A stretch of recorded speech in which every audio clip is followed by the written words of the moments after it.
Yoo yaarkafuuni ashama jaalatamtoota fi kabajamtoota maatii jiru miidiyaa nageenya keenya bakka jirtanitti sana dhaqqabu isiniin jenna. Breaking news qabannee isiniif dhiyaanne irra guyyaa har'a odeeffannoo guyyaa akkan barbaachistu taate jechuudha. Breaking news tan hamma xumuraa dhageeffadhu waan si fayyadutu keessa jira. Wanni nu haasaa jirru waa'ee Oromooti. Inni haasofnuuf illee Oromummaa fi afaan ittiin haasaa jirru illee afaan Oromooti. Like osoo hin tuqin, share osoo hin godhin, bira hin darbin. Yoo jiru miidiyaadhaaf haarawaa taate yookaan subscribe godhin, subscribe gochuudhaan maatii keenya ta'aa isiniin jenna. Gara breaking news keenyatti isin dabarsina. Isinis hamma xumuraa dhufaa turaan affeerra keenya.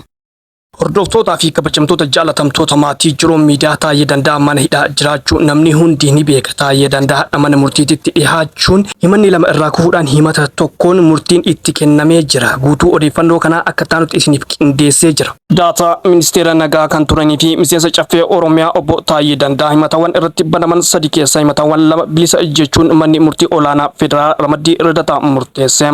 Manni murtii olaanaa federaalaa Ramaddii Lidataa dhaddacha tokkoffaa kan yakkoota heeraa fi sirna heeraa irratti raawwataman ilaaluu hadha akka lakkoofsa Itoophiyaa sadaasa sadii bara 2018 galmee himata obbo Taa'ee Danda'a ilaalee jira.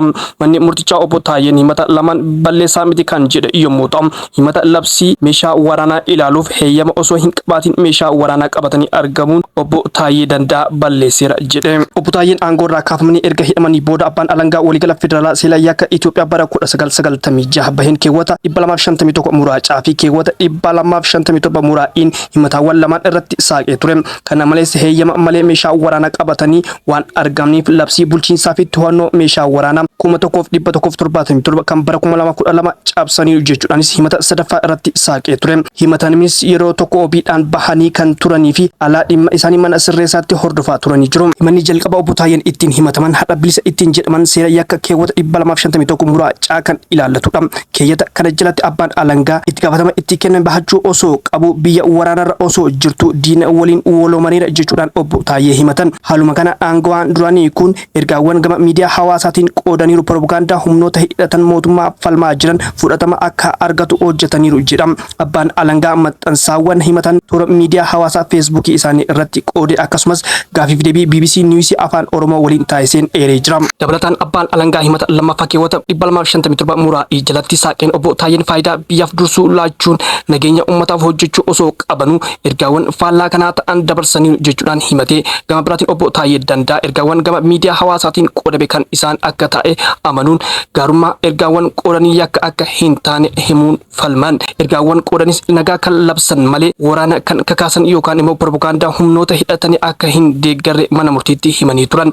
Dabalataan himata abbaa alangaa wayita biyya waraana keessa jirtu jedhuun dhiyeesse waraanni mana marii bakka bu'oota ummataatiin labsame akka hin jirre eeruun mormuu isaanii abbootiin seeraa himaniiru. Mannaawwan lamaan kanaan dura manni murticha obbo Taa'een ofirraa ittisuu osoo irraa hin eegamin bilisa jedhee akka ture ni yaadatama. Haa ta'u malee oliyyannaa abbaan alangaa dhiyeeffatee bu'uura godhachuudhaan manni murtichaa waliigala federaalaa dhaddacha oliyyannoo dhaddacha akka lakkoofsa Itoophiyaa caamsaa 25 bara 2017 ta'een himataawwan lamaan akka itti fufu obbo Taa'een akka ofirraa ittisan murteessee ture. Kanuma bu'uura godhachuudhaan obbo Taa'een ragaalee ittisaa dhiyeeffatanii jecha kan kennan yommuu ta'u ragaalee sanadaa akka dhiyeeffatanis abbootiin seeraa himanii jiru. Dhuma irrattis manni murtichaa himata heeyyama malee meeshaa waraanaa qabatanii argamu jedhuu fi obbo Taa'een balleessaniidha jedhe irratti yaada bitaa fi mirgaa dhageeffachuudhaaf akka lakkoofsa Itoophiyaatti sadaasa 15 bara 2017tti beellama qabatanii jiru. Egaa hordoftoota fi kabajamtoota maatii jiru miidiyaa ammas odeeffannoo keenya akkuma itti uffatee jira. Odeeffannoo keenya itti altu osoo isin hin dabarsiin dura laayikii tuqaa sheer godha. Yaada qubatan koomentiidhaan nu barreessa namoonni jiru miidiyaadhaaf haarawaa taatan yookaan subscribe godhi subscribe gochuudhaan maatii keenya ta'a isiniin jenna gara odeeffannoo keenya itti aanutti isin dabarsa. Isinis hamma xumuraan faana turaan affeerraa. Odeeffannoon keenya itti aanu biyyoonni addunyaa guutuun walta'iinsaan galaana diimaa irratti waraana akka leenjifatan hundi keenya ni beekna. Bara 2025 kanas biyyoonni baay'een galaana diimaa irratti waraana leenjifachuudhaaf gaafatanii jiru. Itoophiyaanis gaafattee jirti. Amma garuu Itoophiyaa keessaa baasuudhaan biyyoonni baay'een leenjii waraanaa eegalanii jiru. Itoophiyaa eenyutu keessaa baase maaliif keessaa baasan kan jedhu odeeffannoo guutuu akka taanutti isiniif qindeessee jira. Walta'iinsi biyyoota galaana diimaa Misrii fi Suud Arabiyaan ijaaraman kan Red Wolf Aid jedhamu hirmaannaa biyyoota biroo afur qabuun shaakala waraanaa galaana wooloon eegalan. Shaakalli wooloo kun humnoota galaana Misir, Suud Arabiyaa, Joordaan, Suudaan, Yemanii fi Jibuuti irraa hirmaataniin kaleessa eegaluu isaa dubbii himaan waraana Misir beeksisuu miidiyaan biyyattii Ahroom Online gabaasee jira. Leenjiin kun guyyoota hin murtoofne hedduuf kan turu yoo ta'u barnoota tiyoorii fi qabatamaa walitti fufiinsan humnoota hirmaatan hunda gidduutti kan kennamu yoo ta'u yaadrimeewwan ergama waloon raawwachuu irratti kan xiyyeeffate ta'a jedhame. Shaakala waloo galaana diimaa wave 8 kun hojiiwwan waloo humna galaana karooruu fi raawwachuu akkasumas leenjii balaa galaanarra ragaa waloon qolachuuf kan of keessaa qabu ta'uu himamee jira. Akka dubbii himan raayyaa ittisaa biyya Misir jedhetti shaakalli waraanaa waloo kana humnoota hirmaatan gidduutti dandeettii fooyya'insaa fi waljijjiiraa beekumsa guddachuuf gumaacha ni qabaata jedhe. Kana malees karoora leenjii waraana bal'aa humna waraana Misir biyyoota michuu ishee ta'an waliin deemee waraana adda addaatiin tumsaa fi jabeessuuf dhiyaatedha. Ji'a fulbaanaa keessa Misrii fi Suud Arabiyaan tattaaffii nageenya galaana naannoo deeggaruuf waliigaltee walta'iinsaa fi tumsa biyyoota mallatteessanii jiru. Hundeessitoonni gamtaa kanaa Misrii fi Suud Arabiyaadha. Isaan alattis biyyoonni ja'a miseensa ta'anii jiru. Eertiraa, Sudaan, Somaaliyaa, Jibuutii fi Joordaan, Yemen biyyoonni miseensa ta'an kan gamasitti wal ilaalanidha. Gamtaan kun biyyoota baha giddugaleessaa fi gaanfa Afrikaa walitti hidha jechuudha. Naannoon kun qaama galaana daldalli guddaan itti adeemsifamu kan biyyootiin guddatan kamuu fedhii irraa qabanidha. Sababni isaas wiirtuun daldala cimaa bakka dooniiwwan galaana addunyaa hedduun itti wal dhiphisanidha. Bakka Eeshiyaa baha giddugaleessaa fi Awurooppaan itti wal arganidha.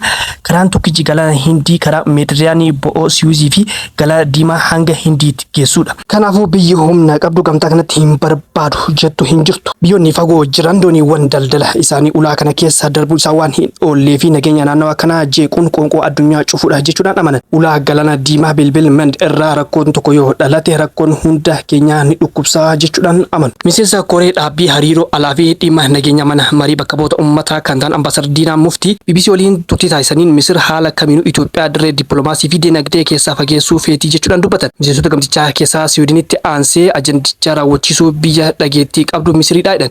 Misir malee biyyoonni baay'een isaanii biyyoota ofumaa isaanii dhaabbachuu hin dandeenye irra caalaa inumaa Suud Arabiyaa deeggaruuf itti makamanii jedhan. Itoophiyaa keessatti gaaffiin galaana diimaa karaa tokkicha bahaa fi gala keenya ta'e osoo jiru wayita Suud Arabiyaa fi Misir itti yaadanii moggaatti nu dhiiban maal gochuu qabna kan jedhudha. Ambaasadar Diinaa Muftii Itoophiyaan shira kana dippiloomaasiin dura dhaabbachuu malee tarkaanfii biraa fudhatamuu mala kan jedhu waan ibsan hin qaban. Kaayyoon isaa ifa ta'ee biyya fagoo humna doorsisaa barbaaddu fuuldura dhaabbachuuf kan kaayyeffate fakkaata. Karoorchi bara 2019 irraa eegalee guddichaa fi bifa qabaachaa kan jiru yoo ta'u bara 2020 hundeeffamee garuu biyyoota ijoo akka Imireetota Arabaa Gamtoomanii fi Itoophiyaa fa'a moggaatti dhiibaniiru. Gamtaan Awurooppaa bara 2018 irraa eegalee yaada kana kan beeksisee jirtu Misiriidha. Sababa kanaan Misiriin akka miseensota garee kanneen birootti Itoophiyaan dhimma galaana diimaa keessatti bakka akka hin qabne ifatti ibsitee jirti. Walumaa galatti sochii naannawaa kana jiru gara fuulduraatti naannicha walitti hidhamiinsa daldalaa guddisuuf wiirtuu akka taasisu shakkiin hin jiru. Garuu gara tumsa waloo waraanaatti jijjiiramuu danda'a kan jedhu irratti shaakalli waraana waloo waan ibsuu fakkaata. Egaa hordoftoota fi kabajamtoota maatii Jiruu Miidiyaa odeeffannoon ammaaf qabanii isiniif dhiyaanne hanganumaa odeeffannoo keenya biraatiin amma walitti deebinutti nagaan turaa isin jenna. Namoonni Jiruu Miidiyaadhaaf haaraa taatan yookaan sabskiraayibiin godhi sabskiraayib gochuudhaan maatii Jiruu Miidiyaa akka taatan akkasuma laayik sheer gochuudhaan jajjabeessaan dhaamsa keenya yeroo hundumaatti waan hojiin turtaniif galatoomaa ulfaadha.